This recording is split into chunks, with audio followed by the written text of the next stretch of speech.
Before you wrap a vehicle, it is really important to make sure that you clean it properly. If you don't clean it properly, you're going to run into a lot of problems during and after the application. Your customer has no idea how clean a vehicle needs to be before you can wrap it properly. And they're never going to bring you the vehicle clean enough. So cleaning the vehicle properly is completely up to you. Before cleaning a vehicle, you must remove items that either will not be wrapped or items that make application difficult, such as windshield washer jets, rear wipers, and for some applicators, headlights and taillights. Areas like grills, wheel wells, and fog lights accumulate a lot of road grit. Throughout the duration of your application, no matter how well you clean the surface of the vehicle, each time you open and close the doors, hood, and trunk, a little of this road grit is shaken loose and sticks to the adhesive of your graphic. I have learned that applying masking tape to these areas can help in two ways. First of all, the masking tape will catch any road grit that happens to come loose with the opening and closing of doors. Secondly, the masking tape will protect highly polished surfaces like chrome from the threat of wandering knife blades. After the application is complete, the masking tape can be removed. Many applicators make the mistake of using soaps and detergents designed to leave a highly polished finish. Although the vehicle looks perfectly clean, these cleaning agents leave a thin residue which contaminates the surface and often leads to adhesive failures later on. When choosing cleaning chemicals, I always go simple. First, clean with a soap and water solution, just a couple of drops of dish soap to a squirt bottle of water. This will remove 90% of the dirt. Then, clean with an alcohol solution, 70% isopropyl alcohol and 30% water.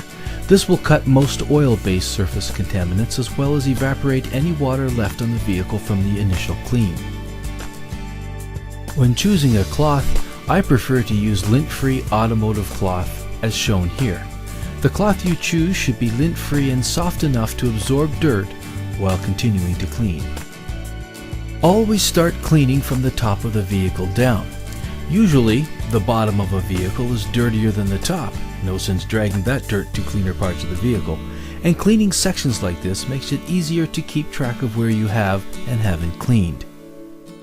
Extra care must be taken when cleaning door frames, which include fuel doors, hatchbacks, and tailgates, as well as wheel wells and bumpers. Often applicators only clean the exact area that will be wrapped. It is best to clean 3 to 5 centimeters further so that static from your graphic can't draw dirt in from these areas. If you are doing a color change vehicle wrap, it will be necessary to clean the entire door frame area as it will be completely wrapped. Before doing a final clean around wheel wells, take some used cloth and clean out the 3-dimensional dirt first. Then proceed to clean carefully with the new cloth. Bumpers can be tricky to clean properly because of their contours and details, like badges and fog lamps. Because of these compound curves and contours, this is the area of the vehicle which puts the greatest amount of stress on the graphics being installed, which makes it critical that the surface is cleaned properly.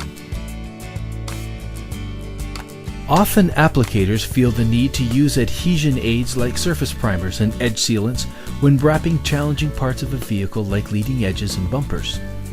If the vehicle is cleaned properly, Arlon Wrap products give you the unique advantage of completing your vehicle wrap without the need for additional chemicals, which often damage the vehicle's finish and make graphic removal much more difficult. If you clean the vehicle properly, you're guaranteed to have a successful wrap.